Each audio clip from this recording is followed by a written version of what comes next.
હું financial adviser બન્યો એ પહેલા હું એક પોતે સફળ ઇન્વેસ્ટર હતો. ઓકે સેલિંગ કંપની હતી, door to door selling company. એમાં એક સેલ્સમેન તરીકે નોકરી લાગ્યો. ઓકે ત્યારે મારી મંથલી ઇન્કમ ફક્ત 2,000 રૂપિયા હતી. ઓ પણ નસીબે સાથ આપ્યો અને 2005માં મને એક પ્રાઇવેટ લાઈફ ઇન્સ્યોરન્સ કંપનીમાં જોબ મળી, ઓકે જ્યાં મારી મંથલી ઇન્કમ 3,000 થી વધીને સીધી 40,000 રૂપિયા થઈ ગઈ. ઓ 20-25 વર્ષનો યુવાન 50,000 થી લઈને 70,000 સુધીની ઇન્કમ કરતો હોય તો જી. એને પોતાનો પોર્ટફોલિયો કેવી રીતે મેનેજ કરવો જોઈએ? ત્યારે મેજોરિટી લોકો માટે કેવું છે, income minus expenditure is equal to same. એટલે એક્સપેન્ડિચર કર્યા પછી જે વધે ને એની બચત કરે છે.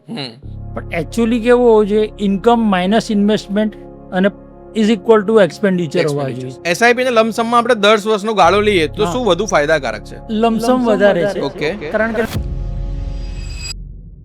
ક્રિપ્ટોમાં પૂરતું બધાને નોલેજ નથી હોતું. ઘણાને તો એ પણ ખબર નથી હોતી કે ક્રિપ્ટો લીગલ છે કે ઇલીગલ છે. એકચ્યુઅલી ઇન્ડિયામાં ઇલીગલ છે. Okay. એને કોઈ ગવર્મેન્ટની માન્યતા નથી. લાંબા ગાળે સંપત્તિ બનાવવા માટે કોઈ 3 ગોલ્ડન રૂલ તમે આપવા માંગો તો? સૌથી પહેલા પોતાની જાત પર ઇન્વેસ્ટ કરો, પોતાની એક્ટિવ ઇન્કમ વધારો, અને ત્રીજી સલાહ એ છે, બી કન્સિસ્ટન્ટ, બી પેશન્ટ. આજના સમયમાં યુવાનો શેર માર્કેટમાં કઈ સૌથી મોટી ભૂલો કરે છે? સૌથી મોટી ભૂલ દરેક યુવાને રાતોરાત કરોડપતિ થવું છે. સોશિયલ મીડિયા પર છે ને એક ટ્રેન્ડિંગ ટોપિક છે, ઘર ક્યારે ખરીદવું જોઈએ, તો એની પર તમે વાત કરશો?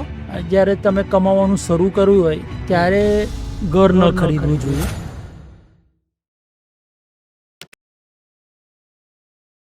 હેલો દોસ્તો, કેમ છો?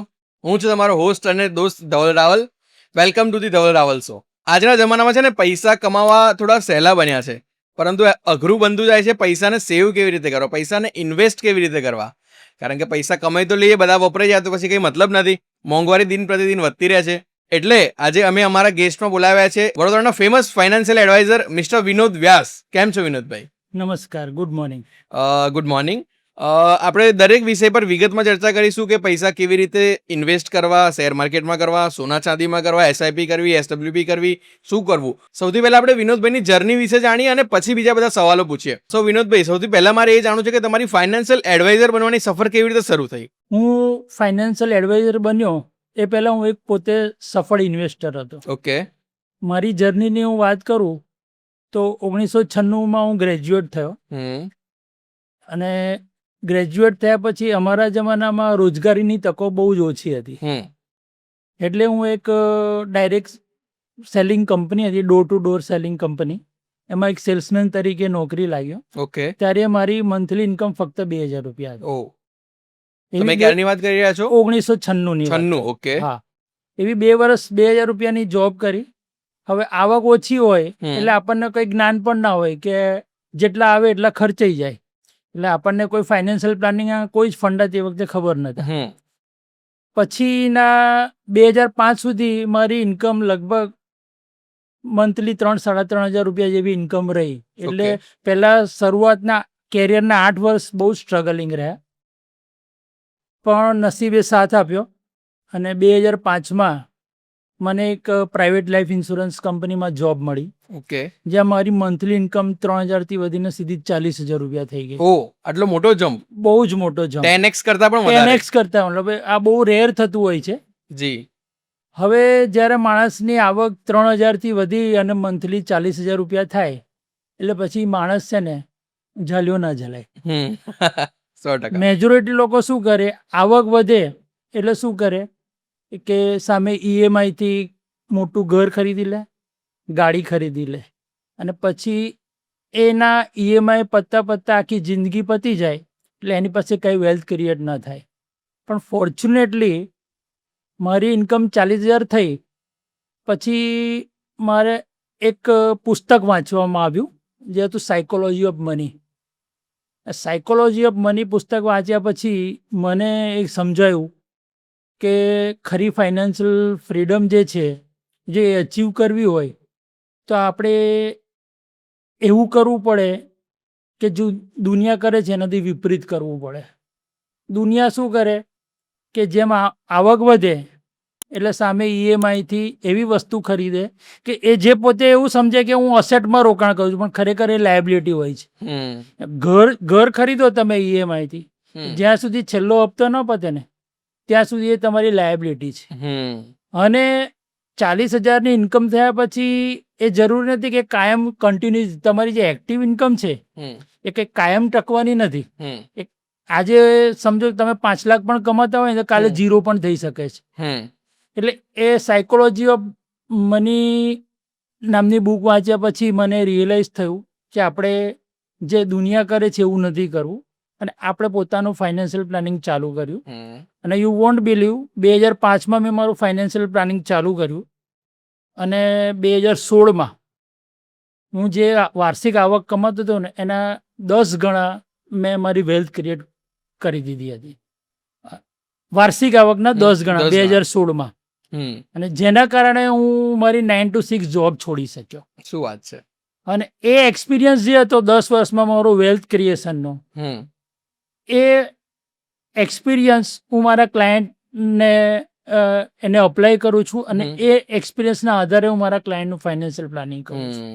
અને 2016માં નોકરી છોડ્યા પછી મેં ડિસાઇડ કર્યું કે જે રસ્તે મને સફળતા મળી છે એ જ રસ્તે હું બીજા મારા જે પણ નિયર એન્ડ ડિયર્સ વન છે એ લોકોને હું એ રસ્તો બતાવી અને ફાઇનાન્શિયલ ફ્રીડમ અપાવી શકું છું.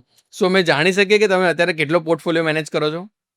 મારા જે ટોટલ ક્લાયન્ટ્સ છે એના around 100 crore rupees asset under management. 100 crore. Yes. શું વાત છે. દરેક વિષય પર અંદર વિગતમાં વાત કરીશું, પરંતુ મને એ પણ જણાવો કે તમારો સૌથી યાદગાર ક્લાયન્ટનો અનુભવ કયો રહ્યો? યાદગાર ક્લાયન્ટના અનુભવ ઘણા બધા છે. જેમ કે મારા એક ક્લાયન્ટ હતા જેમની પાસે પૈસો ખૂબ જ, પણ પૈસાનું મેનેજમેન્ટ નહીં. એમની પાસે જે પણ વ્યક્તિ જાય ને બધાને એ કે આ સારું છે તો લઈ લો. એવી એમણે લગભગ 70 થી 80 લાઈફ ઇન્સ્યોરન્સની પોલિસી ખરીદી લીધી હતી, અને એમાં એમને પણ ખબર નહીં એ 70-80 પોલિસી એમણે ક્યાં મૂકી છે એ ખબર નહીં, એમાં કોણ નોમિની છે એ ખબર નહીં, કશું જ નહીં. એટલે જ્યારે મારી એમની ફર્સ્ટ મુલાકાત થઈ એટલે મેં જસ્ટ એમને કીધું કે તમે આમ જે હેફેઝાર્ડ ફાઇનાન્શિયલ પ્લાનિંગ કરો છો it will prove costly in the future. કારણ કે તમારા ફેમિલીએ તમે ક્યાં રોકાણ કર્યું છે એ જ ખબર નથી. બધું એક જ જગ્યાએ, બધી ઇન્સ્યોરન્સ પોલિસી જ, મ્યુચ્યુઅલ ફંડનો એમને એમ પણ ખબર નહોતો. પછી મેં મ્યુચ્યુઅલ ફંડ એમને સમજાવ્યું. સ્ટાર્ટિંગ 2000 રૂપિયાની એસઆઈપીથી સ્ટાર્ટ થયો હતો. આજે 10 વર્ષ પછી એમનો હું 2 કરોડ રૂપિયાનો પોર્ટફોલિયો મેનેજ કરું છું. શું વાત છે. જેમને 2000 રૂપિયા ઇન્વેસ્ટ કરતા પણ બીક લાગતી હતી એના મ્યુચ્યુઅલ ફંડમાં 2 કરોડ રૂપિયાનો પોર્ટફોલિયો મેનેજ કરી રહ્યો છું. ગ્રેટ. હવે આજે 2 કરોડનો પોર્ટફોલિયો થયા પછી એ ક્લાયન્ટ આજે ઘર બનાવી રહ્યા છે, અને એમાંથી પૈસા કાઢીને એમને ઘર બનાવીને, ત્યારે સ્પેશિયલી એમણે મને ફોન કરીને કીધું કે વિનોદભાઈ આજે ઘર બનાવી રહ્યો છો it's thanks to you, because જો તમારા ગાઈડન્સ પ્રમાણે મેં ઇન્વેસ્ટ ન કર્યું હોત તો મારી આટલી વેલ્થ ક્રિએટ ન થઈ હોત ને હું આજે આ ઘર બનાવી ન શક્યો. બરાબર છે. એક સામાન્ય માણસની આપણે વાત કરીએ. જી. તમે તો 2004-5માં 40,000 કમાતા હતા, હા. પરંતુ આપણે અત્યારે 50,000 ગણીએ હા. કે કોઈ એક સામાન્ય યુવાન જી 20-25 વર્ષનો યુવાન 50,000 થી લઈને 70,000 સુધીની ઇન્કમ કરતો હોય તો જી. એણે પોતાનો પોર્ટફોલિયો કેવી રીતે મેનેજ કરવો જોઈએ? જો આમાં શું છે, અત્યારે મેજોરિટી લોકો માટે કેવું છે, income minus expenditure is equal two saving. એટલે એક્સપેન્ડિચર કર્યા પછી જે વધે ને એની બચત કરે છે. પણ એકચ્યુઅલી કેવું હોવું જોઈએ, ઇન્કમ માઇનસ ઇન્વેસ્ટમેન્ટ અને ઇઝ ઇક્વલ ટુ એક્સપેન્ડિચર હોવા જોઈએ. એટલે તમારી ઇન્કમ આવે એમાંથી તમારે એવું સમજવું કે મારી ઇન્કમના 20% હું ઓછું જ કમાઉં છું. એટલે એટલીસ્ટ જ્યારે તમે કમાવાનું સ્ટાર્ટ કરો you should start investing 20% of your income every month from first salary. Okay. 20% પહેલેથી જ ઇન્વેસ્ટ કરી દેવા. પહેલી સેલેરીથી જો તમે 20% બચાવો છો તો 15-20 વર્ષ પછી એક એવી સિચ્યુએશન આવશે કે તમે જે એક્ટિવલી અર્ન કરતા હશો 8 કલાક મહેનત કરીને, એના કરતાં તમારા પોર્ટફોલિયો તમને વધારે કમાવીને આપશે. ઓકે.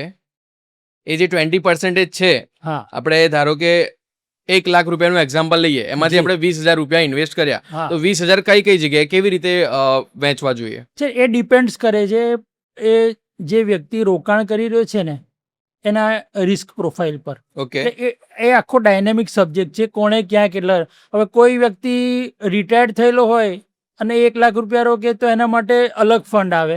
કોઈ વ્યક્તિ એકદમ યંગ હોય તો એના માટે હું સજેસ્ટ કરું કે યંગ વ્યક્તિ હોય એણે ઇક્વિટીમાં વધારે એક્સપોઝર લેવું જોઈએ. ઓકે પછી મિડ એજ હોય તો એણે હાઇબ્રિડ ફંડ્સમાં જવું જોઈએ. ઓકે અને એકદમ રિટાયરમેન્ટની નજીક હોય જેની પાસે બહુ પૈસા ઓછા છે એને ડેટ અને હાઇબ્રિડ ફંડ્સમાં એક્સપોઝર વધારે લેવું વધારે જોઈએ. લેવું જોઈએ. એટલે એક છે ને આખો બહુ સબ્જેક્ટિવ મેટર છે. ઓકે ડિપેન્ડ્સ કરે છે કે કયા વ્યક્તિ 1 લાખ રૂપિયા ક્યારે રોકવા માંગે છે.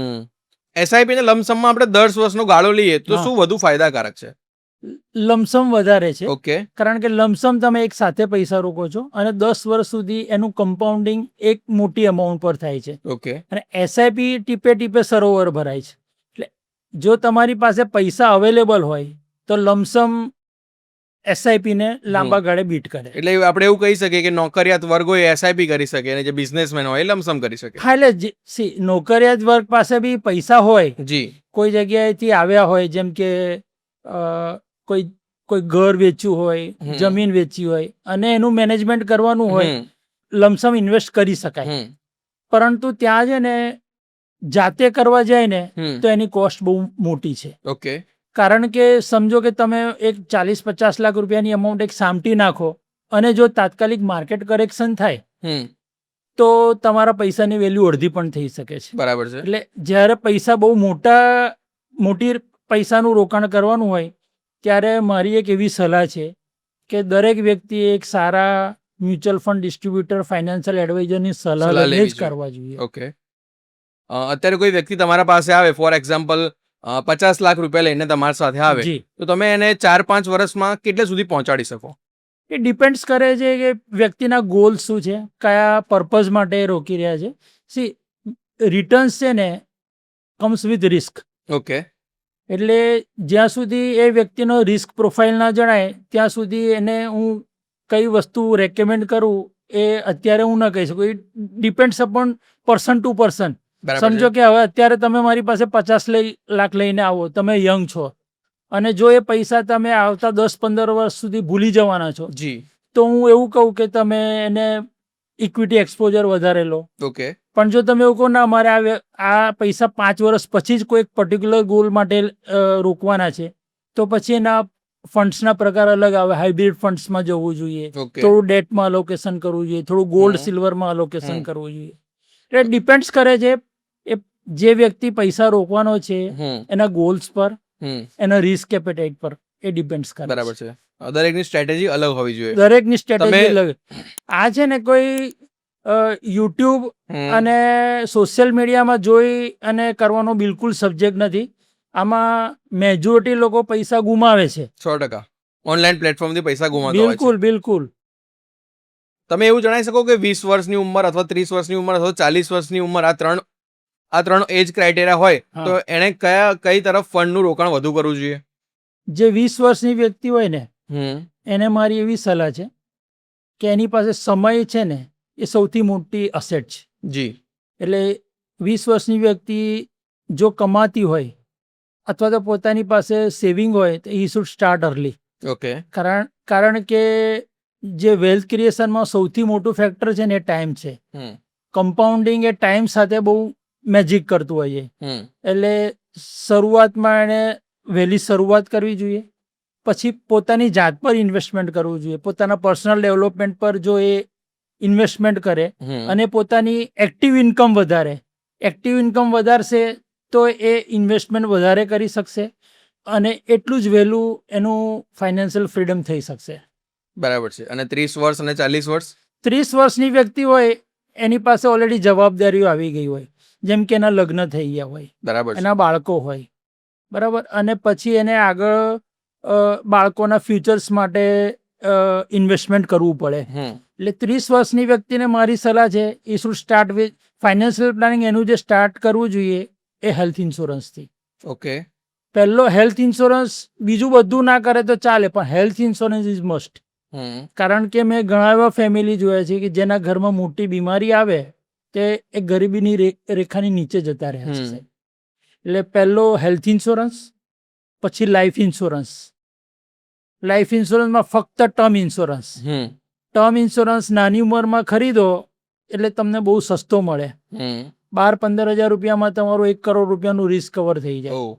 એટલે તમારું હેલ્થ ઇન્સ્યોરન્સનું કવર થઈ ગયું.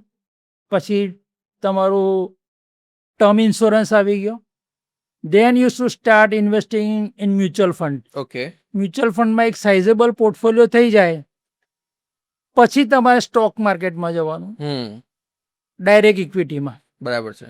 ડાયરેક્ટ ઇક્વિટીમાં સાઇઝેબલ પોર્ટફોલિયો થાય પછી છેલ્લે જે પૈસા પાછા ન આવે તો પણ ચિંતા નથી, એવા જ પૈસા થોડા ક્રિપ્ટોમાં જવાના. ઓકે. ક્રિપ્ટો જવું જોઈએ. હા, બહુ જ રેર. 2-3% તમારો જે પોર્ટફોલિયો છે એના 2-3% જ ક્રિપ્ટોમાં જવા જોઈએ. મારું એવું પર્સનલ માનવું છે. પણ લોકો ઉલટું કરે છે. લોકો ચાલુ ક્રિપ્ટોથી કરે. ક્રિપ્ટોમાં પૂરતું બધાને નોલેજ નથી હોતું. ઘણાને તો એ પણ ખબર નથી હોતી કે ક્રિપ્ટો લીગલ છે કે ઇલીગલ છે. એકચ્યુઅલી ઇન્ડિયામાં ઇલીગલ છે. Okay. એને કોઈ ગવર્મેન્ટની માન્યતા નથી. ઓકે. બટ તેમ છતાં આપણે એવું છે કે કોઈને ગમે તેટલું કોને પણ એક એ લોકોને એક્સપિરિયન્સ લેવો જ હોય છે. એક્સપિરિયન્સ લેવો હોય તો એટલો જ લેવાનો કે જે પૈસા પાછા ન આવે તો કોઈ ચિંતા ન હોવી જોઈએ. ભૂલી જઈએ તો વાંધો નહીં. તો વાંધો નહીં. એટલે એટલા જ પૈસા નાખવાના કે જેનાથી ગુમાઈ શક્યા તમારું હોય. ફાઇનાન્શિયલ પ્લાનિંગ બગડવું ન જોઈએ. બરાબર છે. અને 40 વર્ષની ઉંમર હોય એને કઈ તરફ આગળ વધવું જોઈએ? 40 વર્ષની ઉંમર થાય ને એટલે હવે તમારે જે કમાવાના વર્ષો છે ઓછા રહ્યા, એટલે મતલબ 15 થી 18 વર્ષ તમારી પાસે રહ્યા છે. બરાબર છે. એટલે ત્યારે તમારું રિટાયરમેન્ટ પ્લાનિંગ જે છે એની પર તમારું ફોકસ થવું જોઈએ. પ્રોપર અસેટ એલોકેશન કરવું જોઈએ. 40 વર્ષની ઉંમરે મારી આ સલાહ છે. લાંબા ગાળે સંપત્તિ બનાવવા માટે કોઈ 3 ગોલ્ડન રૂલ તમે આપવા માંગો તો? તો લાંબા ગાળે વેલ્થ ક્રિએશન માટે મારી સલાહ એ છે, સૌથી પહેલાં પોતાની જાત પર ઇન્વેસ્ટ કરો. પોતાની એક્ટિવ ઇન્કમ વધારો. એક્ટિવ ઇન્કમ વધશે તો તમે વધારે ઇન્વેસ્ટ કરી શકશો અને તો તમારી વેલ્થ ક્રિએટ થશે. બીજી સલાહ મારી એ છે કે સ્ટાર્ટ અર્લી. જેટલું જલ્દી બની શકે એટલું વહેલું ઇન્વેસ્ટમેન્ટ ચાલુ કરો. અને ત્રીજી સલાહ એ છે બી કન્સિસ્ટન્ટ, બી પેશન્ટ. કારણ કે જ્યારે તમે એવા ઇન્સ્ટ્રુમેન્ટમાં રોકાણ કરો છો કે જ્યાં રિટર્ન ફિક્સ નથી ત્યારે તમારી ભાવનાઓ એની સાથે બહુ જોડાયેલી હોય છે. જ્યારે તમારો પોર્ટફોલિયો તમે રોકાણ કરેલા પૈસાથી ઓછો થઈ જાય છે ત્યારે લોકો ભાવનાઓમાં વહીને ખોટા નિર્ણય લેતા હોય છે, જે તમારે ન કરવું જોઈએ. પોર્ટફોલિયો ડાઉન હોય એવરેજ કરવો જોઈએ કે થોડોક સમય રાહ જોવી જોઈએ? એ ડિપેન્ડ્સ કરે છે. દરેક માર્કેટ ફોલ પર ન કરવું જોઈએ. એટલીસ્ટ સમજો માર્કેટ જ્યારે પડવાનું ચાલુ થાય 8-10% જેવું જ્યારે માર્કેટ પડે ત્યારે સિરિયસલી તમારે એવરેજ આઉટ કરવું જોઈએ. ઓકે. દરેક રોજ એવરેજ આઉટ ન કરવું જોઈએ કે આજે માર્કેટ 500 પોઈન્ટ પડ્યું ને આજે હું એવરેજ આઉટ કરું, એવું નહીં. ઓકે. ધારો કે 1 લાખ રૂપિયા ઇન્વેસ્ટ કરેલા છે જી. અને માર્કેટ 10% પડ્યું હા. તો કેટલી અમાઉન્ટ એવરેજ કરવું જોઈએ? એટલીસ્ટ 20,000-25,000 રૂપિયા તમે એડ કરી શકો ઓકે. જો 10% કરેક્શન થયું હોય તો. બરાબર છે. આજના સમયમાં યુવાનો શેર માર્કેટમાં કઈ સૌથી મોટી ભૂલો કરે છે? સૌથી મોટી ભૂલ દરેક યુવાને રાતોરાત કરોડપતિ થવું છે. પ્રેક્ટિકલી પોસિબલ નથી. જી. જ્યારે તમે રાતે-રાત કરોડપતિ બનવાના સપના જુઓ છો થ્રુ સ્ટોક માર્કેટ ઇન્વેસ્ટમેન્ટ, ત્યારે તમે વધારે પડતું રિસ્ક લો છો અને એવી પ્રોડક્ટ્સમાં ઇન્વેસ્ટ કરી બેસો છો જે તમારા ઇન્વેસ્ટમેન્ટ પ્રોફાઇલને સુટેબલ નથી. જેમ કે ક્રિપ્ટોમાં વધારે પડતું એક્સપોઝર થઈ જાય, સ્મોલ કેપ મિડ કેપ ફંડમાં તમે વધારે પડતું એક્સપોઝર લઈ લો. સ્મોલ કેપ અને મિડ કેપ એક એવા ફંડ છે કે જે જ્યારે ચાલે ત્યારે છપ્પર ફાડકે ચાલે, પણ જ્યારે એ તૂટે છે ને ત્યારે બહુ ખરાબ રીતે તૂટે છે. હું તમને એક્ઝામ્પલ સાથે સમજાવું કે જ્યારે કોરોનામાં માર્કેટ કરેક્શન થયું તો કોરોનાથી 10 વર્ષ પહેલાં કોઈએ એસઆઈપી ચાલુ કરી હોય તો 10 વર્ષના રિટર્ન્સ 0 થઈ ગયા હતા. એ માર્કેટ કરેક્શન છે, એક ઓપોર્ચ્યુનિટી છે. એટલે જ્યારે કોરોના વખતે જે લોકોએ પૈસાનું રોકાણ કર્યું હતું એના પૈસા આજે 3 થી 4 ગણા થઈ ગયા. શું વાત છે? જી. કોઈ યુવાને 1 કરોડ રૂપિયા ભેગા કરવા હોય અને મંથલી લગભગ આપણે ગણીએ કે 25-30 હજાર રૂપિયા એવરેજ એ સેવ કરી શકતા હોય મંથલી, તો કેટલા સમયમાં 1 કરોડ રૂપિયા બનાવી શકે? 1 કરોડ બનાવવા માટે 15,000 રૂપિયાની સિસ્ટમેટિક ઇન્વેસ્ટમેન્ટ પ્લાન ચાલુ કરે આજે ઓકે. અને જો 12 થી 14% રિટર્ન જનરેટ થઈ શકે હમ. તો 15 વર્ષે 1 કરોડ રૂપિયા. 15 જ વર્ષમાં? જી સર. ઓકે. પણ એમાં એક વસ્તુ એવી છે કે 15,000ની એસઆઈપી સ્ટાર્ટ કરવાની અને એને દર વર્ષે 10%થી સ્ટેપ અપ કરવાની. જી. એટલે અત્યારે 15,000 થી શરૂ કરી તો નેક્સ્ટ 1500 એડ ઓન કરવાનું, એટલે કે 16,500. જી જી સર, મારે કોસ્ટ ઓફ એડવાઇઝર અને કોસ્ટ ઓફ મિસ્ટેક વિશે જાણવું છે. શું એના વિશે વાત કરશો તમે? જી, એ બહુ જ મોટો સબ્જેક્ટ છે. હવે અત્યારે જનરલી ઓનલાઈન પ્લેટફોર્મ્સ ઘણા આવી ગયા, ગ્રો, ઝેરોધન. એટલે મેજોરિટી લોકો શું કરે છે, ડાયરેક્ટ પ્લાનમાં ઇન્વેસ્ટ કરે અને રેગ્યુલર પ્લાન્સ પણ અવેલેબલ છે. હવે ડાયરેક્ટ પ્લાન અને રેગ્યુલર પ્લાનમાં લગભગ એક્સપેન્સ રેશિયોમાં 0.50% સુધીનો ડિફરન્સ હોય છે. એટલે મેજોરિટી લોકોને શું લાગે કે હું આ 0.50% રિટર્ન્સ વધારે કમાવી લઉં, જેથી હું એમાં ઇન્વેસ્ટ કરું ડાયરેક્ટ પ્લાનમાં. પણ ડાયરેક્ટ પ્લાનમાં ઇન્વેસ્ટ કરવાથી મારું રિસર્ચ એવું કહે છે કે કોઈ ડાયરેક્ટ પ્લાનમાં ઇન્વેસ્ટ કરવાથી કોઈ ઇન્વેસ્ટરે વધારે રિટર્ન્સ જનરેટ નથી કરી શકતા. એનું આપણે લાઈવ એક્ઝામ્પલ સમજીએ કે સમજો આજે તમારે એક મિડ કેપ ફંડમાં તમારે રોકાણ કરવું છે. એટલે તમે શું કરો, જ્યારે તમારી પાસે કોઈ એડવાઇઝર નથી એટલે તમે ગૂગલ સર્ચ કરો. ગૂગલ સર્ચ કરો ટોપ 5 મિડ કેપ ફંડ્સ. ટોપ 5 મિડ કેપ ફંડ્સમાં એટલે રિસન્ટ પરફોર્મન્સ જેનું સારું હોય એવા 5 ફંડ્સ તમને આપી દે. એટલે તમે શું કરો, એમાં જે સૌથી હાઈએસ્ટ રિટર્ન વાળું ફંડ હોય એમાં તમે રોકાણ કરી દો. હવે જે ફંડનું રેન્કિંગ છે ને એ કોન્સ્ટન્ટ બદલાતું રહે છે. આજે જે નંબર 1 ફંડ છે ને એ આજથી 5 વર્ષ પહેલાં 25મા નંબરે હતું. આજે જે નંબર 1 ફંડ છે એ આવતા 5 વર્ષ પછી 25મા નંબરે હોઈ શકે છે. એટલે જરૂરી નથી કે તમે જે ફંડમાં રોકાણ કર્યું એ હંમેશા નંબર 1 રહેવાનું છે. પણ તમે એન્ટ્રી કઈ રીતે લીધી છે કે નંબર 1 ફંડ છે એટલે હું એમાં ઇન્વેસ્ટ કરું છું, 0.5% એક્સપેન્સ રેશિયો બચાવવા માટે. જ્યારે એક એડવાઇઝર હશે એ પોતાની નોલેજ અને એક્સપિરિયન્સથી તમને એક એવું ફંડ આપશે કે જે તમને લાંબા ગાળે જે ટોપ 1માં નહીં રહે, હું એવું નથી કહેતો કે એ ફંડ હંમેશા ટોપ 1માં રહેશે, પણ એ મીન એવરેજ કરી આપશે તમને, વધારે રિટર્ન મળશે. મેં એવું ઓબ્ઝર્વ કર્યું છે કે જ્યારે જેટલા બી લોકોએ ટોપ ફંડને ચેસ કર્યા છે ને એ લોકો વેલ્થ ક્રિએટ નથી કરી શકતા, પણ પ્રોપર અસેટ એલોકેશન સાથે જેણે ઇન્વેસ્ટ કર્યું છે એની વેલ્થ બની છે. એટલે સમજો કે તમારે એવું જજ કરવું હોય કે 10 વર્ષ પછી જે ડાયરેક્ટ ફંડમાં મેં રોકાણ કર્યું છે એ એડવાઇઝરે આપેલા ફંડ કરતાં વધારે રિટર્ન્સ મેળવ્યું છે, તો તમારે એક્ઝેક્ટલી શું કરવું કે હું જે ફંડ તમને સજેસ્ટ કરવાનો હતો એ જ ફંડમાં તમારે રોકાણ કરવું પડે અને 10 વર્ષ પછી જજ કરવું પડે કે વિનોદભાઈએ જે ફંડ મને સજેસ્ટ કર્યા હતા એનાથી હું 0.5% વધારે કમાયો કે નહીં. પણ તમે તો અલગ જ ફંડમાં રોકાણ, માની લો કે એ જ ફંડ બોટમમાં આવ્યું અને મેં આપેલું ફંડ એ એવરેજ રિટર્ન્સ કરતાં તમને વધારે કમાવી આપ્યું, તો તમે જે ફંડમાં રિટર્ન કમાયો છે એનાથી 4-5% વધારે રિટર્ન્સ મારા સજેસ્ટેડ ફંડમાં તમે કમાવી શકશો. બરાબર છે. વિનોદભાઈ, મારે બીજું એ પણ જાણવું છે, તમારા ધ્યાનમાં એવો કોઈ કિસ્સો ખરો કે જેણે કોઈ એડવાઇઝરની સલાહ લીધા વગર ઇન્વેસ્ટ કર્યા હોય ને મોટું નુકસાન થયું હોય? જી, મારી પાસે તેવા અસંખ્ય દાખલાઓ છે. ઓકે. મારા એક ક્લાયન્ટ હતા અમદાવાદમાં. ઓકે. જેનો હું 2.5 કરોડ રૂપિયાનો પોર્ટફોલિયો મેનેજ કરતો હતો. પ્રોપર અસેટ એલોકેશન કર્યું હતું, ડેટ, ઇક્વિટી, ગોલ્ડ, સિલ્વર બધામાં એક્સપોઝર હતું. બિકોઝ એ રિટાયર્ડ પર્સન હતા એટલે એમાં રિસ્ક વધારે ન લઈ શકાય. 6-7 વર્ષથી એમનો પોર્ટફોલિયો હું મેનેજ કરતો હતો. જ્યારે કોરોના વખતે માર્કેટ પડ્યું ત્યારે પણ એવા સંજોગો પણ એમના પોર્ટફોલિયોનું રિટર્ન પોઝિટિવ 10% હતું. પરંતુ એ વ્યક્તિના સન એક નવા MBA થઈને બહાર નીકળ્યા હશે. ઓકે. અને કંઈક સોશિયલ મીડિયામાં રીલ જોઈ હશે કે રેગ્યુલર પ્લાન કરતાં ડાયરેક્ટ પ્લાનમાં 0.5% વધારે રિટર્ન મળે. એટલે એ વ્યક્તિએ એમના ફાધરને સમજાયું કે આ અડધો ટકો વધારે રિટર્ન મળશે, એટલે એ આખો પોર્ટફોલિયો એમણે રિડીમ કર્યો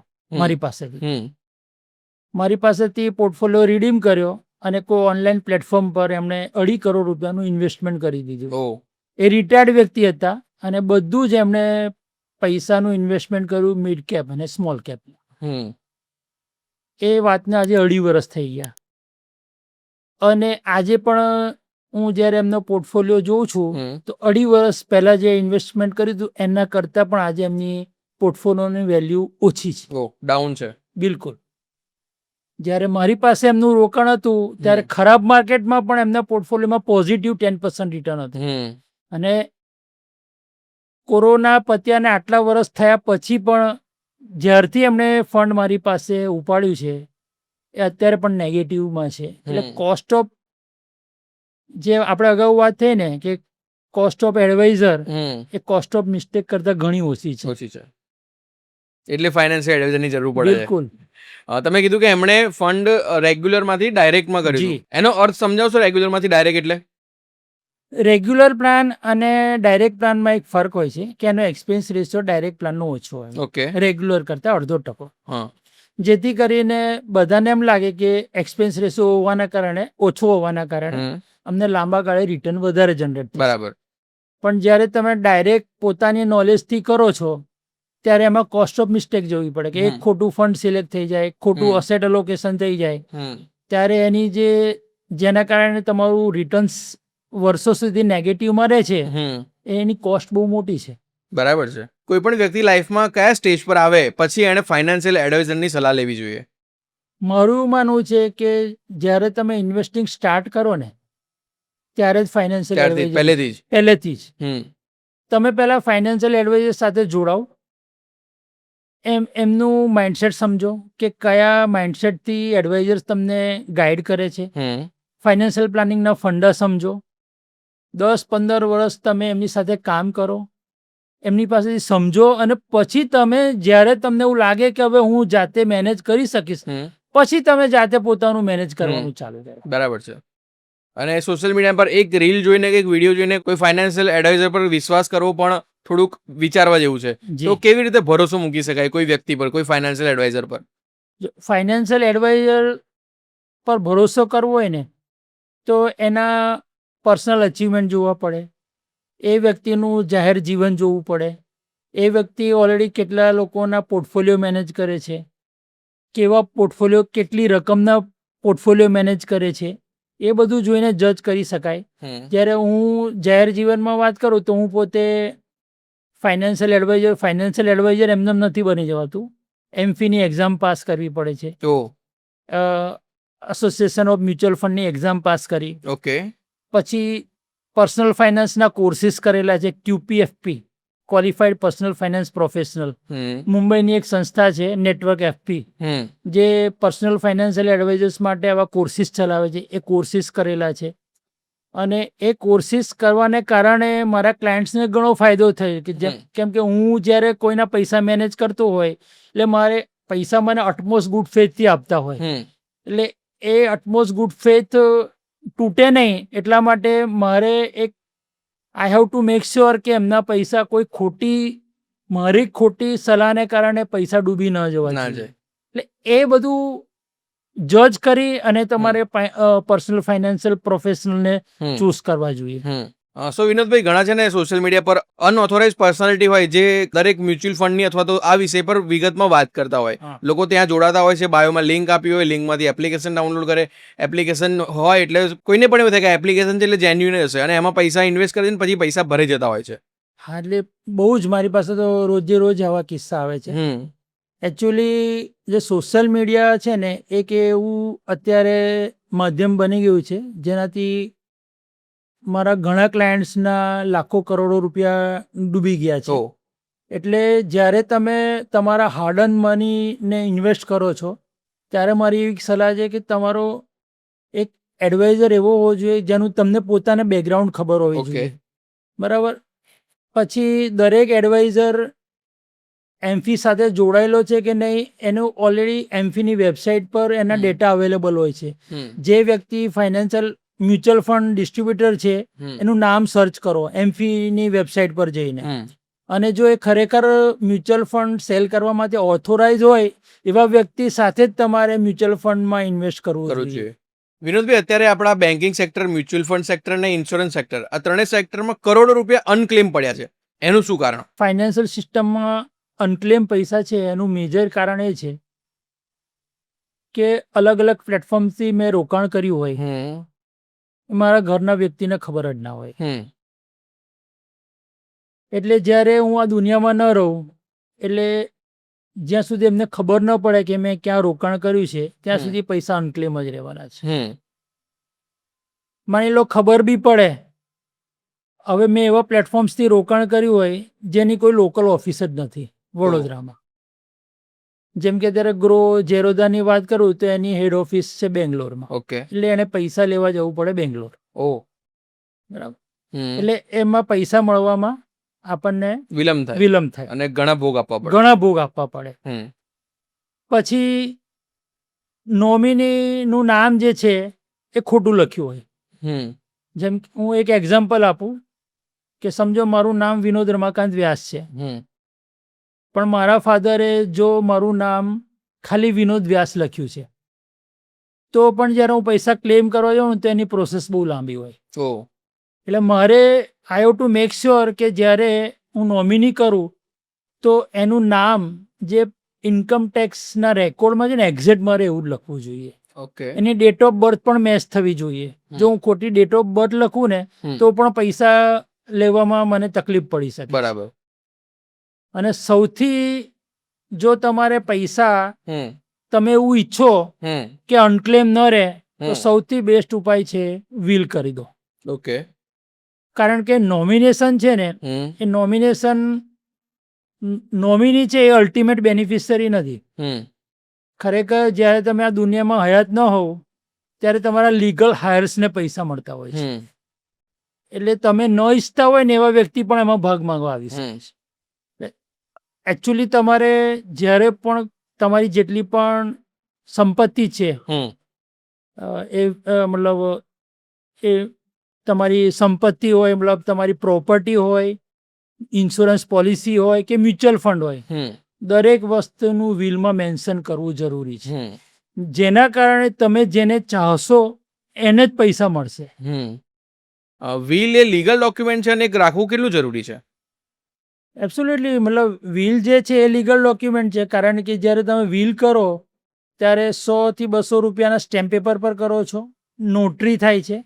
બે પ્રકારના વિલ હોય, એક હમ. નોટરાઇઝ વિલ હમ, અને એક રજિસ્ટર્ડ વિલ. હમ, જ્યારે નોટરાઇઝ વિલ કરો છો હમ, ત્યારે તમે નોટરીની હાજરીમાં બે સાક્ષીઓ રાખીને વિલ કરતા હોય છે, હમ, જે કોર્ટમાં માન્ય હોય છે. હમ, અને બીજું હોય છે રજિસ્ટર્ડ વિલ. હમ, જ્યારે તમે રજિસ્ટર્ડ વિલ કરો છો હમ, એ તો કોર્ટમાં બધું જ તમારા ઓન રેકોર્ડ્સ પર આવી જાય છે, હમ. એટલે એમાં કોઈ ડિસ્પ્યુટ રહેવાની શક્યતા જ નથી. બરાબર છે. એટલે મારી દરેક વ્યક્તિને એવી વિનંતી છે કે તમે જે પણ ઇન્વેસ્ટમેન્ટ કર્યા છે પ્રોપર્ટીમાં, મ્યુચ્યુઅલ ફંડમાં, ઇન્સ્યોરન્સમાં, તમામનું વિલ કરવું એક એબ્સોલ્યુટ નેસેસિટી છે. બરાબર છે. દરેક વ્યક્તિના જીવનમાં ફાઇનાન્શિયલ જે ડોક્યુમેન્ટ છે એ કેવી રીતે ઓર્ગેનાઇઝ કરી શકાય? ફાઇનાન્શિયલ ડોક્યુમેન્ટ જે ઓર્ગેનાઇઝ કરવા માટે હું મારા ક્લાયન્ટને ઘણી રીતે હેલ્પ કરતો હોઉં છું. ઓકે.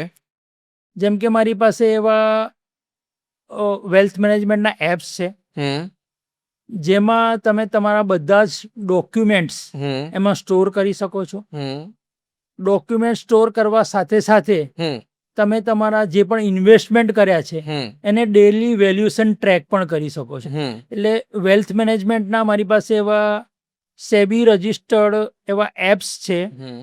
જે હું મારા ક્લાયન્ટ્સને પ્રોવાઈડ કરું છું, જેથી કરીને જ્યારે એ ક્લાયન્ટ્સ આ દુનિયામાં ન હોય ત્યારે એમના જે લીગલ હાયર્સ નોમિની છે એને એક પણ ડોક્યુમેન્ટ શોધવા માટે કોઈ મહેનત ન કરવી પડે. હમ. જ્યારે કોઈ માણસની હયાતી ના હોય ત્યારે ફાઇનાન્શિયલ એડવાઇઝર એ અનક્લેમ અમાઉન્ટ લેવામાં કેવી રીતે મદદ કરી શકે? બહુ જ ખૂબ મોટો રોલ છે. કારણ મેં ઘણા એવા કિસ્સા જોયા છે. હું એક લાઈવ એક્ઝામ્પલ સાથે આપું કે એક યુનિવર્સિટીમાં એક આસિસ્ટન્ટ પ્રોફેસર છે, લેડી છે, જેના હસબન્ડનું આજથી 4-5 વર્ષ પહેલાં અનફોર્ચ્યુનેટલી એક એક્સિડન્ટમાં ડેથ થયું હતું. હવે એમના હસબન્ડે ઘણા રૂપિયા ઓનલાઈન પ્લેટફોર્મ્સથી ઇન્વેસ્ટ કર્યા હતા. જે ઇન્વેસ્ટમેન્ટની ખબર એ બેનને 3 વર્ષ પછી પડી તો કે આ ઇન્વેસ્ટમેન્ટ એમને કરેલી. હવે એ જ્યારે ઇન્વેસ્ટમેન્ટની એમને ખબર પડી ત્યારે એ પૈસા લેવા જે તે મ્યુચ્યુઅલ ફંડ કંપનીના ઓફિસે ગયા. તો ત્યાં એમને એટલા બધા ધક્કા ખવડાયા, એ ત્રાસી ગયા બેન. અને એમને એમ થાય કે હવે આ લેવામાં મને બહુ તકલીફ પડશે. એટલે એમને મારા એક ક્લાયન્ટે રેફરન્સ આપ્યો કે તમે આ વ્યક્તિને જઈને મળો.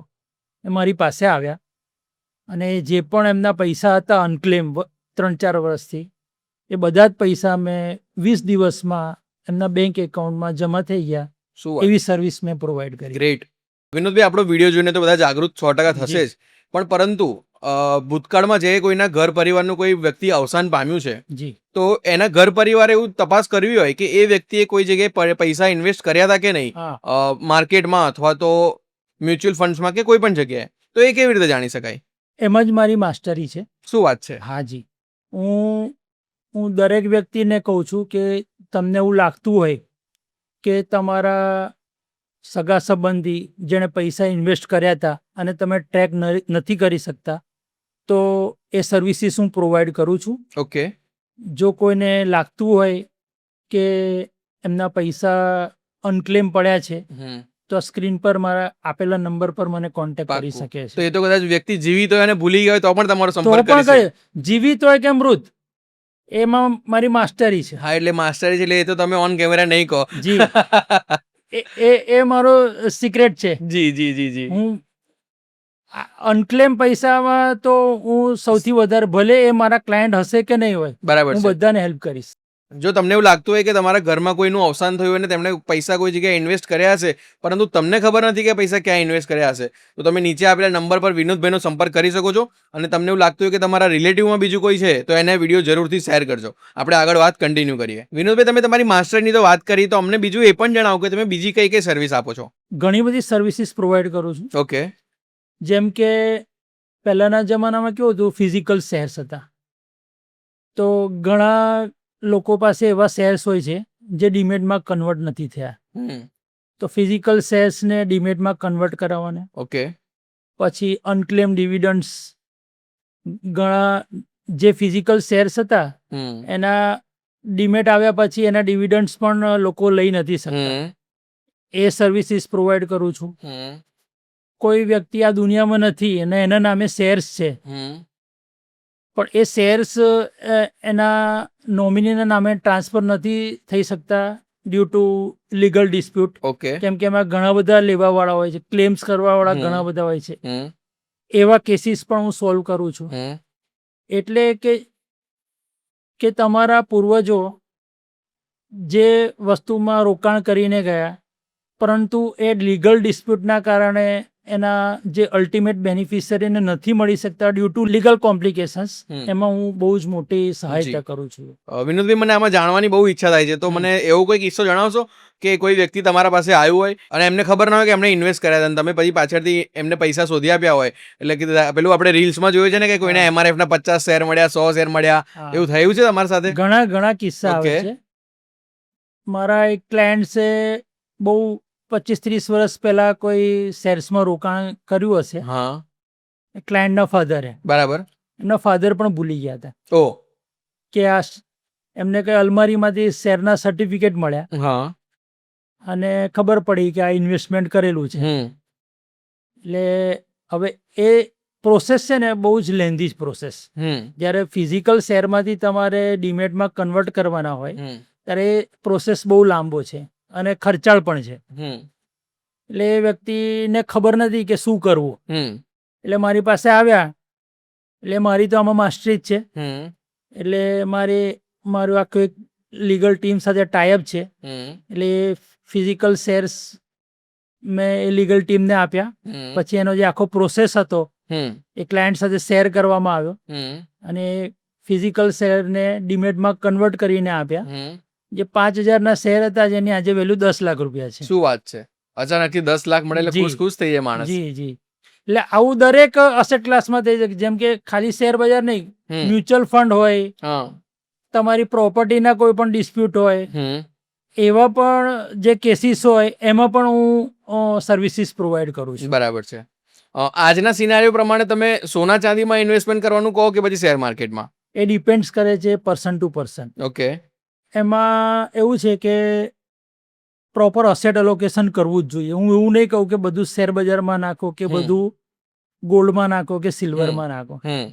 દરેક વ્યક્તિએ પ્રોપર અસેટ અલોકેશન કરવું જોઈએ. હમ. અને અસેટ અલોકેશન છે એ વ્યક્તિની ઉંમર અને રિસ્ક એપેટાઇટ પર ડિપેન્ડ્સ કરે છે. હમ.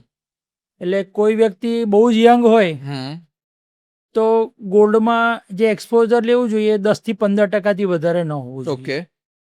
20-25-30 વર્ષની વ્યક્તિ હોય એને હમ. ગોલ્ડમાં આઈડિયલી એના પોર્ટફોલિયોના 15% એક્સપોઝર લેવું જોઈએ. બાકી ઇક્વિટીમાં ઇક્વિટીમાં. એક્સપોઝર હોવું જોઈએ. જી. હવે એ જ વ્યક્તિ કોઈ માની લો કે 40-45 વર્ષનો વ્યક્તિ હોય તો હું એવું કહું કે 15-20% ગોલ્ડમાં, 4-5% તમે સિલ્વરમાં એક્સપોઝર લઈ શકો. બાકી હાઇબ્રિડ ફંડ્સ છે અને ઇક્વિટીમાં એક્સપોઝર લઈ શકાય. બરાબર છે. સો વિનોદભાઈ, અત્યારે સોશિયલ મીડિયા પર છે ને એક ટ્રેન્ડિંગ ટોપિક છે, ઘર ક્યારે ખરીદવું જોઈએ, તો એની પર તમે વાત કરશો? એટલે ઘર ખરીદવાનો જે નિર્ણય છે ને એક બહુ ઇમોશનલ નિર્ણય છે. પણ જ્યારે આપણે ઇમોશનથી નિર્ણય લઈએ ને ત્યારે એનો લાંબા ગાળે બહુ મોટી ઇમ્પેક્ટ થતી હોય છે. જી. એટલે મારું એવું માનવું છે કે જ્યારે તમે કરિયરની શરૂઆત કરો, જ્યારે તમે કમાવાનું શરૂ કર્યું હોય ત્યારે ઘર ન ખરીદવું જોઈએ. એક વખત તમે ઇન્વેસ્ટમેન્ટની જર્ની ચાલુ કરો, તમારી પાસે એક સાઇઝેબલ કોર્પસ બની જાય અને પછી જો તમે ઘર ખરીદો અને કોઈ કારણસર તમારી ઇન્કમ બંધ થઈ જાય તો પણ તમારી પર બર્ડન ના આવે. તમે જે વેલ્થ ક્રિએટ કરી છે એમાંથી પણ તમે ઉધાર ચૂકવી શકો છો. જી. હું પોતે સુખી છું એનું સૌથી મોટું કારણ મેં આજ સુધી ઘર નથી બનાવ્યું. શું વાત કરો છો? હા, હું મારા પિતાએ બનાવેલા ઘરમાં જ રહું છું. ઓકે. એટલે જ્યારે મેં કમાવાનું સ્ટાર્ટ કર્યું, મારી જ્યારે સારી ઇન્કમ ચાલુ થઈ 2005માં, 3000થી જ્યારે હું 40,000 પર પહોંચ્યો ત્યારે મને પણ થતું હતું કે મારે પોતાનું એક ઘર ખરીદવું જોઈએ.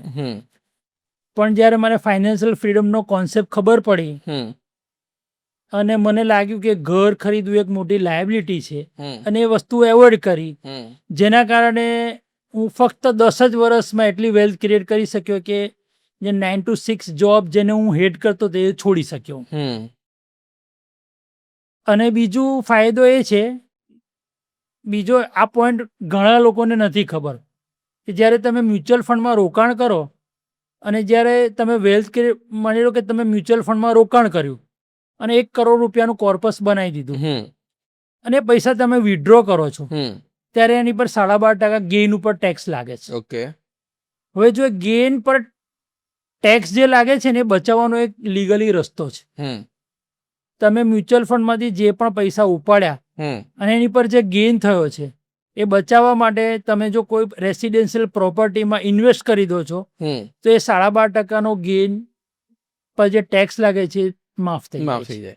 એટલે આઈડિયલી તમારે કરવું શું જોઈએ કે મ્યુચ્યુઅલ ફંડમાં વેલ્થ ક્રિએટ કરો, એક મોટું કોર્પસ થઈ જાય એને વિથડ્રો કરો અને વિથડ્રોલના પૈસાથી તમે એક રેસિડેન્શિયલ પ્રોપર્ટી ખરીદો. એટલે 2 કામ થશે કે તમારા સપનાઓનું ઘર બની જશે અને જે તમારે 12.5% ટેક્સ ભરવાનો હતો એ પણ બચી જશે. પણ સામે એ પણ તો રિયાલિટી છે ને કે અત્યારે પર મંથ 10,000 ભાડું ભરવું એના કરતા 20,000નો ઘરનો હપ્તો ભરીએ તો એ બેનિફિશિયલ ના રહે?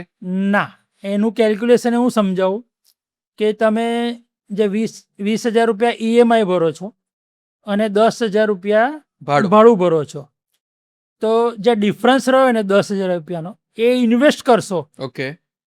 તો 12-15 વર્ષ પછી જે વેલ્થ ક્રિએટ કરી હશે ને એ તમે જે ભાડું ભર્યું ને એનાથી મલ્ટિપલ ટાઈમ્સ વધારે હશે. જી. એટલે cost of buying home versus cost of your rent એ બહુ જ મોટો હ્યુજ ડિફરન્સ હશે. બરાબર છે. સો વિનોદભાઈ, મારે એ જાણવું છે કે માઇનોરના નામે ઇન્વેસ્ટમેન્ટ કરવું જોઈએ કે નહીં? બહુ જ સરસ ક્વેશ્ચન કર્યો.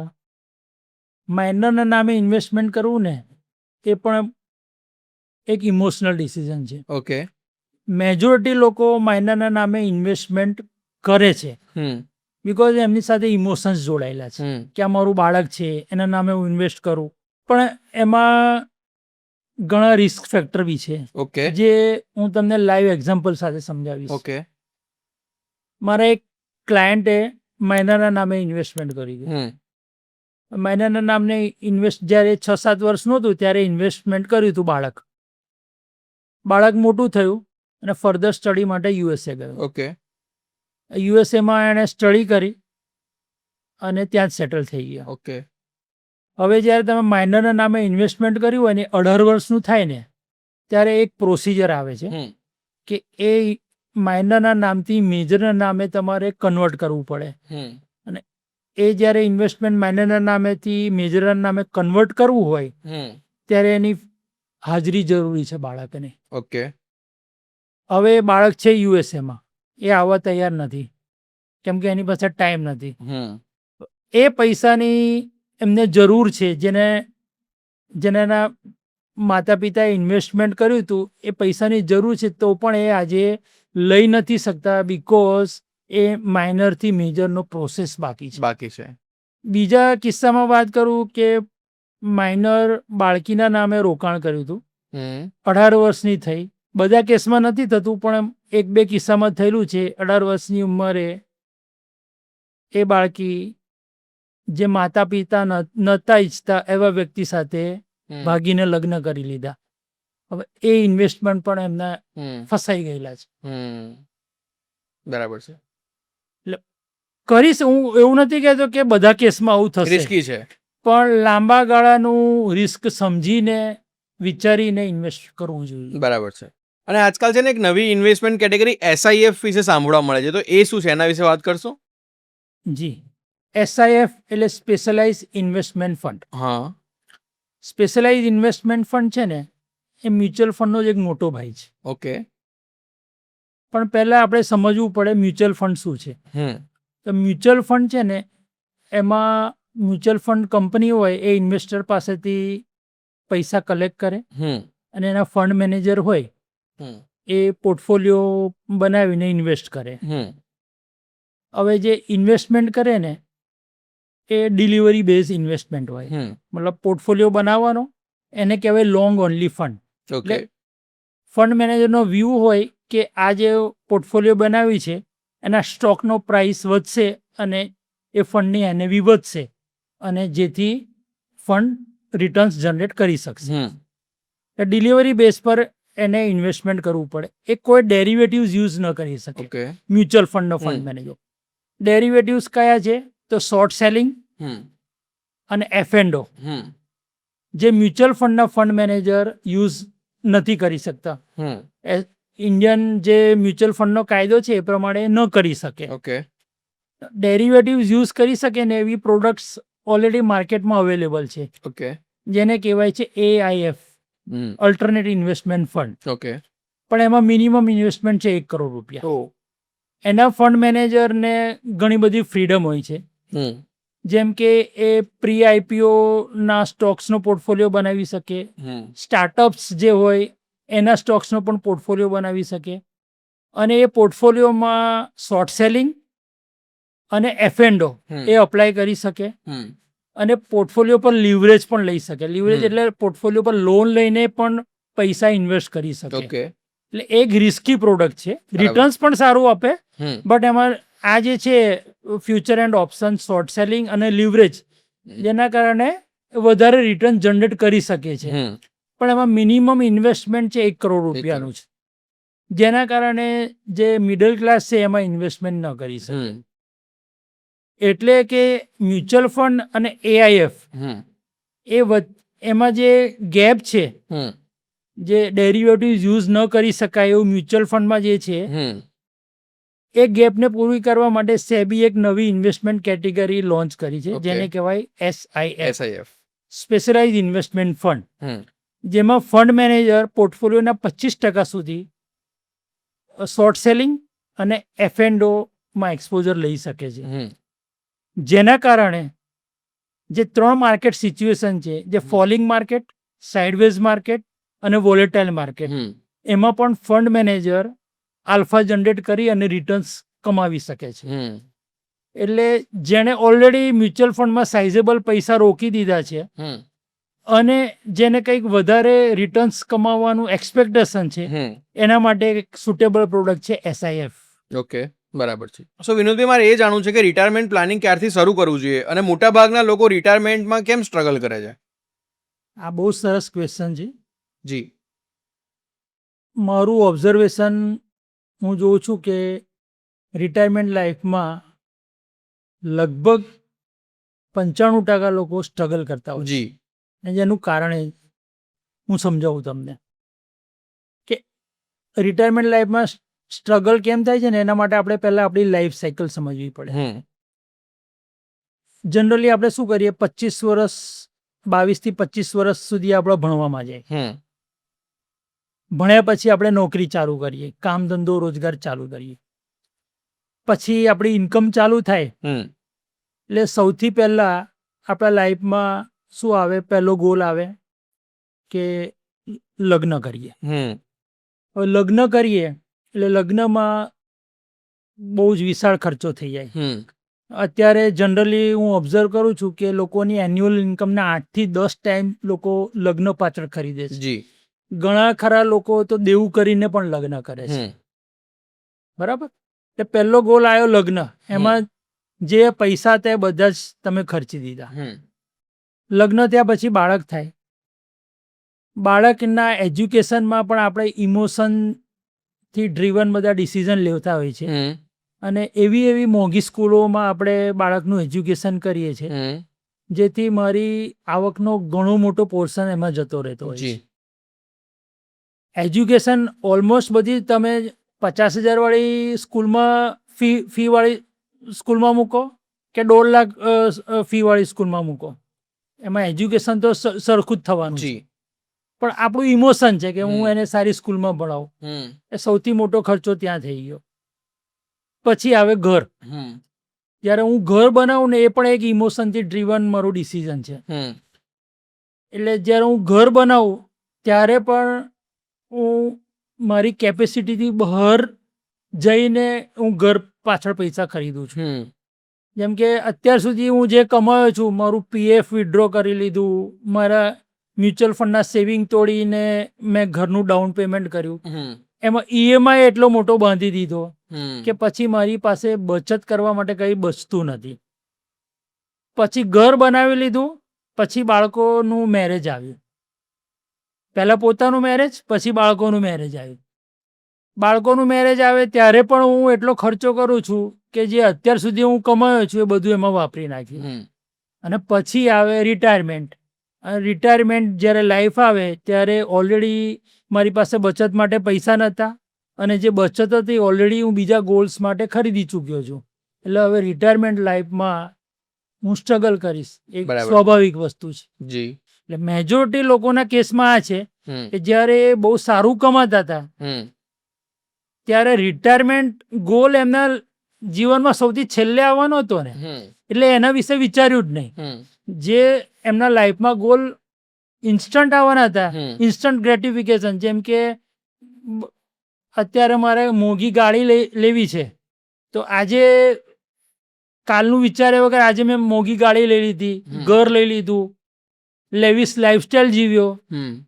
કારણ કે હું રિટાયરમેન્ટ તો સમજો કે કોઈ 25 વર્ષની વ્યક્તિ છે, એ આજે ફાઇનાન્શિયલ પ્લાનિંગ કરવા બેસે તો 25 વર્ષ પછી આવનારનો જે ખતરો છે, આવનારો ખતરો રિટાયરમેન્ટ લાઈફ, એનું આજે વિચારતો જ નથી.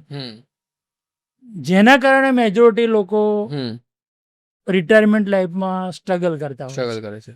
તેને સુધારો કેવી રીતે કરી શકીએ આપણે? સુધારો એ જ કે એમાં છે ને પોતે સેલ્ફ કોન્શિયસ રહેવું પડે અને તમારી લાઈફને આજથી 25-30 વર્ષ 25-30 વર્ષ પછી કેવી હશે એને આજે ઇમેજિન કરવું પડે. અને તો જ તમે ફ્રોમ ફર્સ્ટ સેલરી તમે ફાઇનાન્શિયલ પ્લાનિંગ જો શરૂ કરો, ડેડિકેટેડ તમારે એના માટે એક અલગ ઇન્વેસ્ટમેન્ટ કરવું પડે કે આજે 10,000 રૂપિયા જે હું ઇન્વેસ્ટ કરીશ SIP, એ જ્યાં સુધી મારી રિટાયરમેન્ટ લાઈફ નહીં આવે ત્યાં સુધી એને હું ટચ નહીં કરું, તો જ તમે તમારું રિટાયરમેન્ટ લાઈફ Enjoy સારી કરી કરી શકો. શકો. બરાબર છે. સો વિનોદભાઈ, મને એ જણાવો કે તમને આ ક્ષેત્રમાં આવવાનો વિચાર કેવી રીતે આવ્યો? આ ક્ષેત્રમાં મને આવવાનો વિચાર જ્યારે હું 2005થી 2016માં ઇન્સ્યોરન્સ અને બેન્કિંગ સેક્ટરમાં જોબ કરતો હતો, હા. ત્યારે એક વસ્તુ મેં અનુભવી કે લોકોને પૈસા કમાવતા તો ખૂબ સારી રીતે આવડે છે, હમ. પણ પૈસાને મેનેજ કરતા મેજોરિટી લોકો સ્ટ્રગલ કરે છે. જી. જે ફાઇનાન્શિયલ પ્રોડક્ટ ખરીદવાનો જે રીત છે ઇન્ડિયામાં, હમ. એ બહુ જ ખોટી છે. જી. વેચવાવાળો અને ખરીદવાવાળો હમ. બંનેના દૃષ્ટિકોણ ખોટા છે. હમ. જેમ કે હું એક્ઝામ્પલ આપું કે સૌથી વધારે મિસસેલિંગ જે છે ને હમ. ફાઇનાન્શિયલ પ્રોડક્ટમાં, હમ. એ મેં અનુભવ્યું જ્યારે હું બેન્કિંગ સેક્ટરમાં જોબ કરતો હતો ત્યાં થતું હતું. ઓકે. બેન્કિંગ સેક્ટરમાં શું હોય છે કે એમ્પ્લોઈઝને ટાર્ગેટ આપવામાં આવે. ટાર્ગેટ આપવામાં આવે એટલે બેંકમાં કોઈ ક્લાયન્ટ એફડી કરવા આવ્યો હોય, પ્રેશરના કારણે મિસસેલિંગથી એમ્પ્લોયને ઇન્સ્યોરન્સ સેલ કરવાનું ટાર્ગેટ હોય. હમ. 60 વર્ષની વ્યક્તિ જેને ઇન્સ્યોરન્સની જરૂર જ નથી, કરવા આવ્યો એફડી, અને ખોટી રીતે સમજાવીને એને ઇન્સ્યોરન્સ પોલિસી આપી દેવામાં આવે. હમ. અને એટલું જુઠ્ઠું બોલવામાં આવે કે એફડી કરતાં વધારે રિટર્ન મળશે, જ્યારે ચાહો ત્યારે તમે એમાંથી કાઢી શકશો, પણ એકચ્યુઅલી એવું હોતું નથી. એટલે મિસસેલિંગ સૌથી વધારે બેંક્સમાં મેં જોયું હતું. કેટલાય ક્લાયન્ટના હાર્ડ અર્ન મની મિસસેલિંગને કારણે ફસાઈ ગયેલા પણ મેં જોયેલા છે. પછી ખરીદવાવાળો છે જે વર્ગ, એની એ છેતરાય છે કેમ? એના ઇગ્નોરન્સને કારણે. ફાઇનાન્શિયલ પ્લાનિંગના કોઈ પણ સિદ્ધાંતો જે આમ નાગરિક છે એને ખબર જ નથી કે કઈ પ્રોડક્ટ મારા માટે સુટેબલ છે અને કોઈ નથી. ઇન્સ્યોરન્સ મારે કઈ ઉંમરે લેવો જોઈએ, કઈ ઉંમરે ન લેવો જોઈએ, કેવા પ્રકારનો લેવો જોઈએ, એ કોઈ સ્કૂલમાં શીખવાડવામાં નથી આવ્યું. એટલે જે કન્ઝ્યુમર છે એ એના ઇગ્નોરન્સના કારણે છેતરાય છે, અને જે સેલ કરવાવાળા છે એ સામેવાળાની ઇગ્નોરન્સનો ફાયદો ઉઠાવે છે. વિધાઉટ પ્રોપર ડિસ્ક્લોઝર્સ બધી પ્રોડક્ટ આપવામાં આવે છે, અને જેના કારણે મેજોરિટી લોકોને રિગ્રેટ થાય છે. એટલે આ બે વસ્તુમાં એક ગેપ હતી કે ખરીદવાવાળો અને વેચવાવાળો બંનેનો અભિગમ અલગ છે. તો મેં વિચાર્યું કે હું એક એવી સિસ્ટમ લઈને જાઉં કે જેમાં પ્રોપર ડિસ્ક્લોઝર સાથે હું ક્લાયન્ટને આખું ફાઇનાન્શિયલ પ્લાનિંગ કરી આપું. જે પ્રોડક્ટ ખરીદીએ છે એમના માટે સુટેબલ છે કે નહીં એ જણાવ્યા પછી, એ પ્રોડક્ટના પ્લસ માઇનસ, એના રિસ્ક ફેક્ટર જણાવ્યા પછી જો એને લાગે કે આ મારા માટે સુટેબલ છે, બસ, એટલે એ જે ગેપ છે એ પૂરો કરવા જ હું આ ક્ષેત્રમાં આવ્યો છું. બરાબર છે. સો મારે એ જાણવું છે કે પૈસા કમાવા કરતાં પૈસા મેનેજ કરવા કેમ વધુ જરૂરી છે? બહુ જ મહત્વનું છે, કારણ કે પૈસા કમાવતા તો બધાને આવડે છે. મેં ઘણા ખરા કિસ્સા જોયા છે જેમાં મહિને 5 લાખ 10 લાખ ઇન્કમ હોય, પરંતુ એ પૈસા મેનેજ કરવાને એ મેજોરિટી લોકો એમાં સ્ટ્રગલ કરતા હોય છે. કારણ કે તમને જે વેલ્ધી જે બનાવે છે ને એ તમારી ઇન્કમ નહીં, પણ તમારી સ્પેન્ડિંગ હેબિટ છે ને એ તમને વેલ્ધી બનાવે છે. તમે 5 લાખ કમાવતા હોય પણ 5 લાખ રૂપિયાનું મિસમેનેજમેન્ટ કરી અને જો બધા જ પૈસા જતા રહેતા હોય તો આગળ જતાં તમે સ્ટ્રગલ જ કરવાનો છો. કારણ કે જે આજે તમે કમાઈ રહ્યા છો એ જરૂરી નથી કે ફ્યુચરમાં પણ એ ઇન્કમ ચાલુ જ રહેવાની છે. એટલે પૈસાનું મેનેજમેન્ટ એટલે જરૂરી છે કે તમે ઓલરેડી કમાયેલા પૈસાનું તમે જો પ્રોપર મેનેજમેન્ટ કરશો તો 8-10 વર્ષમાં એક એવી સિચ્યુએશન આવશે કે તમારી એક્ટિવ ઇન્કમ કરતાં પેસિવ ઇન્કમ વધારે હશે અને તમે ફાઇનાન્શિયલ ફ્રીડમ અચીવ કરી શકશો. જી. જેના કારણે પૈસાનું મેનેજમેન્ટ હું માનું છું વધારે જરૂરી છે રાધર દેન કે હું એક્ટિવ ઇન્કમ પર વધારે ફોકસ કરું. બરાબર છે. સો મારે લાસ્ટમાં એ પણ જાણવું છે કે કોઈ 25 વર્ષનો યુવાન તમારી સામે બેસીને એમ કે મારે આવનારા 10 વર્ષમાં ફાઇનાન્શિયલ ફ્રીડમ મેળવવી છે, તો તમે એને કયા 5 સ્ટેપ સજેસ્ટ કરશો? ફાઇનાન્શિયલ ફ્રીડમ મેળવવા માટે સૌથી મહત્વની વસ્તુ છે માઇન્ડસેટ. ઓકે. માઇન્ડસેટ બનાવવું પડે. માઇન્ડસેટ બનાવવા માટે તમારે કોઈ એવા સફળ વ્યક્તિને મેન્ટર બનાવવા પડે. હમ એટલે મારી પહેલી સલાહ એ છે કે જો તમારે આવતા 10-15 વર્ષમાં ફાઇનાન્શિયલ ફ્રીડમ અચીવ કરવું હોય હમ તો આ ક્ષેત્રમાં કોઈ જે સારા એડવાઇઝર હોય હમ એને મેન્ટર એનું મોડલ કોપી પેસ્ટ કરો is the easiest way. Okay. બીજું છે, કોઈ રાતોરાત કરોડપતિ નથી બની જતું. Wealth creation is a very long journey. હમ એટલે પેશન્સ રાખવું જરૂરી છે.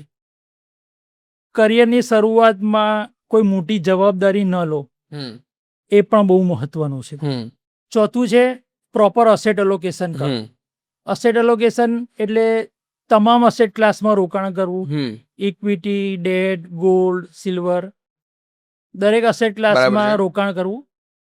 ધીરજ રાખવી, પેશન્સ રાખવી. હમ. સૌથી મહત્વનું વેલ્થ ક્રિએશનમાં સૌથી વધારે મહત્વનું છે પેશન્સ રાખવી. એ જીવanoમાં નથી. એ જ યુવાનોમાં નથી. જી. સો વિનોદભાઈ, મારે અંતમાં એ જાણવું છે કે સામાન્ય માણસે ફાઇનાન્શિયલ પ્લાનિંગની શરૂઆત ક્યાંથી કરવી જોઈએ? જ્યારે ફાઇનાન્શિયલ પ્લાનિંગની વાત આવે ને ત્યારે મને મહાભારત કાળની એક કહેવત યાદ આવે છે. ઓકે. કંઈ કીટ કંઈ કા રોડા, ભાનુમતીને કુંબા જોડા. હમ મેજોરિટી લોકોને એવું થાય છે કે એક બે ઇન્સ્યોરન્સ પોલિસી લઈ લીધી, હમ. 2-5 લાખ રૂપિયાનો હેલ્થ ઇન્સ્યોરન્સ લઈ લીધો, હમ 5-10 હજાર રૂપિયાની એસઆઈપી લઈ લીધી, હમ એટલે થઈ ગયું ફાઇનાન્શિયલ પ્લાનિંગ. પણ એકચ્યુઅલમાં ફાઇનાન્શિયલ પ્લાનિંગ છે ને એક બહુ બ્રોડ સબ્જેક્ટ છે. હમ ફાઇનાન્શિયલ પ્લાનિંગની શરૂઆત કોઈ પ્રોડક્ટથી નહીં હમ પણ એક થોટ પ્રોસેસથી ચાલુ થાય છે. થોટ પ્રોસેસ કઈ રીતે? તો દરેક માણસ જ્યારે કમાવાનું ચાલુ કરે ને ત્યારે એણે પોતાની લાઈફને 5-10-15 વર્ષ પછી કેવી હશે ને એને પહેલાં ઇમેજિન કરવી પડે હમ કે 5 વર્ષ પછી મોંઘવારી કેટલી હશે, હમ 5 વર્ષ પછી મારા લગ્ન થઈ ગયા હશે, બાળકો હશે, મારી જવાબદારીઓ કેટલી હશે. ત્યાંથી શરૂઆત થાય.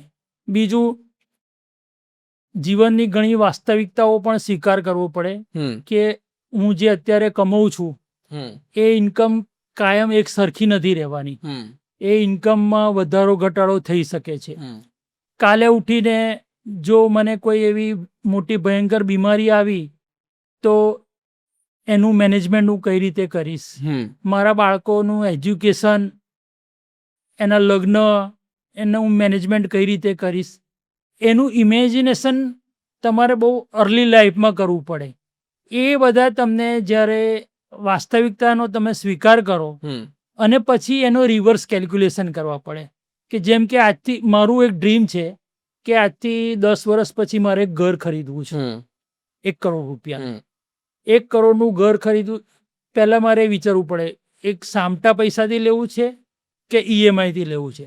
માની લો કે મારું એવું ડ્રીમ છે કે મારે એક સામટા પૈસાથી લેવું છે, તો એનું રિવર્સ કેલ્ક્યુલેશન કરવું પડે કે 10 વર્ષ પછી મારે જો 1 કરોડ રૂપિયા ભેગા કરવા હોય તો આજે મારે કેટલું ઇન્વેસ્ટમેન્ટ કરવું જોઈએ અને ઇન્વેસ્ટમેન્ટ પર મારે કેટલું વળતર કમાવવું જોઈએ. હમ એ રિવર્સ કેલ્ક્યુલેશન કરું તો મને એક્ઝેક્ટ ખ્યાલ આવે કે હું 10 વર્ષ પછી 1 કરોડનું ઘર લઈશ કે નહીં. બરાબર છે. પણ હું રેન્ડમલી 2-5 હજારની એસઆઈપી કરી, 2-5 એન્ડોમેન્ટ પોલિસી લીધી, મને ખબર જ નથી કે એ ખરેખર મારો ગોલ અચીવ કરવાને થઈ શકશે કે નહીં. હમ તો મેજોરિટી કેસમાં પ્રોબ્લેમ આના કારણે થાય છે કે એકચ્યુઅલ લોકોને ખબર જ નથી.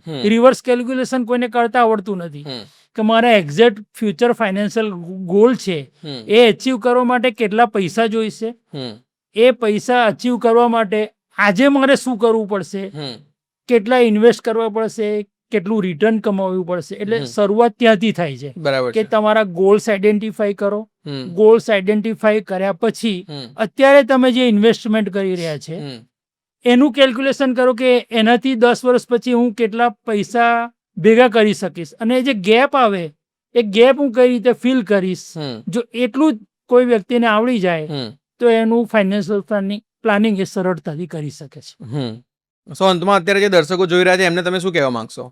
તમામ દર્શક મિત્રોને હું એ જ કહીશ કે ફાઇનાન્શિયલ પ્લાનિંગ એ બહુ બ્રોડ સબ્જેક્ટ છે. હમ એટલે જો તમે એવું ઈચ્છતા હોય કે તમે કોઈ કોસ્ટલી મિસ્ટેક ન કરો હમ તો કોઈ સારા ફાઇનાન્શિયલ એડવાઇઝર હમ ને મેન્ટર્સ બનાવો તમારા હમ અને એની સાથે બેસી એની સાથે ડિસ્કસ કરી અને ફ્યુચરનું પ્લાનિંગ કરો તો તમારા ફાઇનાન્શિયલ પ્લાનની સક્સેસ થવાની પ્રોબેબિલિટી ખૂબ વધી જશે. બરાબર છે. દર્શક મિત્રો, વિનોદભાઈનો કોન્ટેક્ટ નંબર તમને સ્ક્રીન પર દેખાતો હશે. તમારા ઘર પરિવારમાં જો તમને પણ અનક્લેમ અમાઉન્ટ વિશે જાણવું હોય તો પણ તમે વિનોદભાઈનો કોન્ટેક્ટ કરી શકો છો. થેન્ક યુ વિનોદભાઈ, ખૂબ મજા આવી, ખૂબ સરસ જાણવા મળ્યું. ખૂબ ખૂબ આભાર.